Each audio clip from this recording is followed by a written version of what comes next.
Hi. Uncontrolled BP ಮತ್ತು uncontrolled sugar ನಿಮ್ಮನ್ನ ಸೈಲೆಂಟಾಗಿ ಕೊಲೆ ಮಾಡ್ತಿರ್ಬೋದು. ಹೆಂಗೆ ಗೊತ್ತಾ ನಿಮಗೆ? I'll give an example. ನನ್ನ ಪೇಷಂಟ್ ತುಂಬ ಸರಿ ಬರ್ತಾರೆ, ಹೈ ಬಿ.ಪಿ ಇರುತ್ತೆ, 200 ಟು 220 ಇರುತ್ತೆ. ಮತ್ತು ಶುಗರ್ಸ್ ಬಂದು ಸಮ್ವೇರ್ ಅರೌಂಡ್ 400 500 ಇರುತ್ತೆ. ಬಟ್ ನನಗೇನು ಸಿಂಪ್ಟಮ್ಸ್ ಇಲ್ಲ ಸರ್, ನಾನು ಏನು ಗುಳಿಗೆ ತೊಗೊಳ್ಳಲ್ಲ ಅಂತ ಹೇಳ್ತಾರೆ. ಬಟ್ ಇನ್ ರಿಯಾಲಿಟಿ ಒಳಗಡೆ ಡ್ಯಾಮೇಜ್ ಆಗ್ತಿರುತ್ತೆ.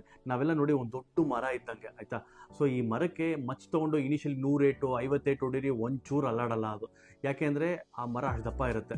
ಸೊ ಹಂಗೆ ಇದು ಅನ್‌ಕಂಟ್ರೋಲ್ಡ್ ಬಿ.ಪಿ ಶುಗರು ಮಚ್ ತೊಗೊಂಡು ಹೊಡೆದಂಗೆ. ಇನಿಷಿಯಲಿ ಏನೋ ಒಂಚೂರು ಗೊತ್ತಾಗಲ್ಲ. ಬಟ್ ಯಾವತ್ತೋ ಒಂದು ದಿವಸ ಲಾಸ್ಟ್ ಮಚ್ ಏಟ್ ಹೊಡೆದಾಗ ಮರ ಬಿದ್ದೋಗುತ್ತೆ.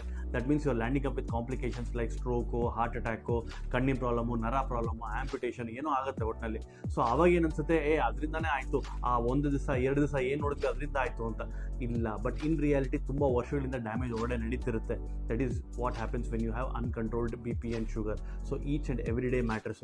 ಬಟ್ ಇದೊಂದೇ ಅಲ್ಲ, ತುಂಬ ಕಾಯಿಲೆಗಳು ಅದೇ ಥರ ಡಿಟೆಕ್ಟೇ ಆಗಲ್ಲ and they will be underline ಒಳಗಡೆ ಡ್ಯಾಮೇಜ್ ಮಾಡ್ತಿರ್ತವೆ.